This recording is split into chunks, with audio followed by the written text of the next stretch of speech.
You know what? We don't want you to be stressed this holiday season. That's why we have culture and etiquette expert Sharon Schweitzer with us today. She is answering all your gift giving and holiday etiquette questions. So what we want you to do is text us those questions. The number is 336-379-5775. You can get your questions answered in real time, but I do have to tell you, they're anonymous. So ask your crazy question and we can get it answered. All right, Sharon, first and foremost, you know, a lot of people get really stressed around this time. So what are some things that people can do when it comes to gift giving that maybe will alleviate some of that stress?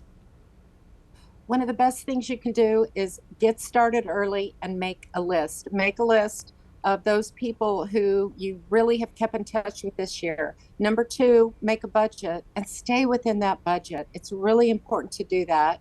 And then number three, evaluate your relationship. How close have you stayed with those folks on that gift list? Maybe you want to send a personalized holiday card. Maybe you don't want to send a gift this year, but evaluate the closeness of the relationship, and those things will help. Okay, because I think sometimes we feel like, well, we've always sent a gift to that person, so we should always send a gift to that person.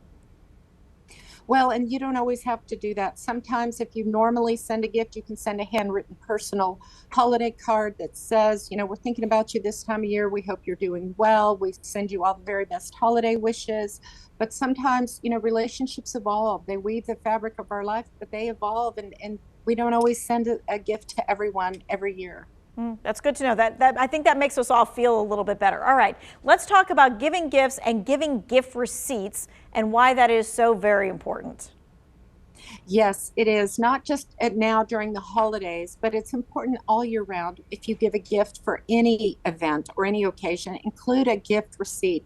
That way, if it's the wrong size or maybe the fabric is irritating, the recipient can take it back, make an exchange, and it'll go flawlessly, as opposed to them having to come to you and awkwardly ask, oh no, can you give me the receipt? This is not my size. I've gained 20 pounds or lost 50 pounds. Right, and you hate to be the one who's asking for that gift receipt. And I know a lot of times when we're at the checkout, we think to ourselves, oh, it'll be fine, they'll let them exchange it. But that's not always the case. No, it's not. And many times if you are an early bird and you're organized and you start buying gifts in late November, early December, and that person doesn't take it back till the middle of January, that 30-day window is gone for the return. And so then they have an item they really can't use. So yeah, really include those. Yeah, include those gift receipts, because it proves to the merchant that this person actually received this gift from this company, this store. Okay, all right, next up, we're gonna ask a question, and I want them to put the picture up so that everybody can see what the question is. And the question that you should avoid asking is, what do you want? Now, why should we avoid asking that question?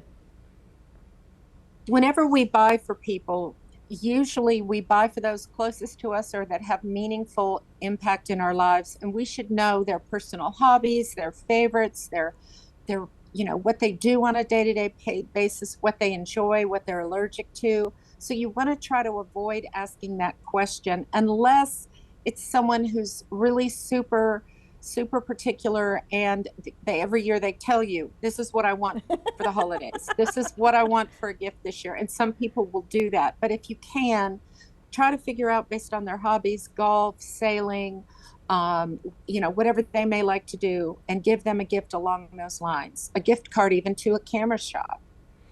Yes, I had to kind of weasel it out of my dad last week about, the golf shoes, right? That he really, really wanted, that he didn't want to tell me about. And I didn't want to say, what do you really, really want? I said, let's go to that golf shop. Let's look around. Let's see what we might be able to find. Okay.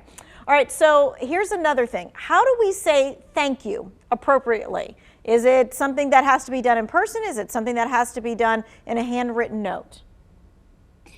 There are several ways to do that. Number one, sometimes people will hand you a gift, or you're opening them on Christmas morning or holiday morning or a Jewish holiday, and you're opening your gift.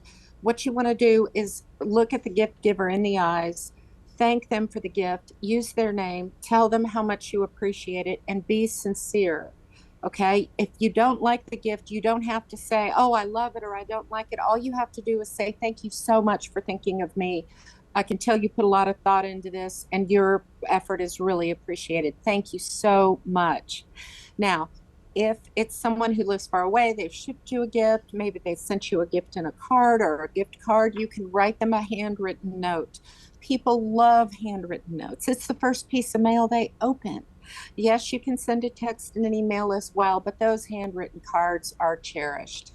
I think so too. I appreciate a handwritten card. Okay, so let's talk about regifting, because some people think that it's okay and some people say, I don't know. Are there some guidelines? Yes, there are. And you're right, Tanya. 76% of US Americans think regifting is okay, according to an American Express survey. Now, it's slowly become more acceptable within the US. It is still not acceptable outside the US, the country, our country. It is really frowned upon because it's looked at as something that is less than sincere. Because what you're doing is you're taking a gift that was thoughtfully chosen for you and you're giving it to someone else. Now, since that has become accepted in the US, let's talk about how to do that. What you want to do is make sure that that package or that gift has not been opened in any way, that the plastic's not torn, the seal's not broken, because if it has been, you cannot regift it. Make sure there's no tag on there. Like if I'm going to give Tanya a gift, I don't want it to say to Sharon from Lisa.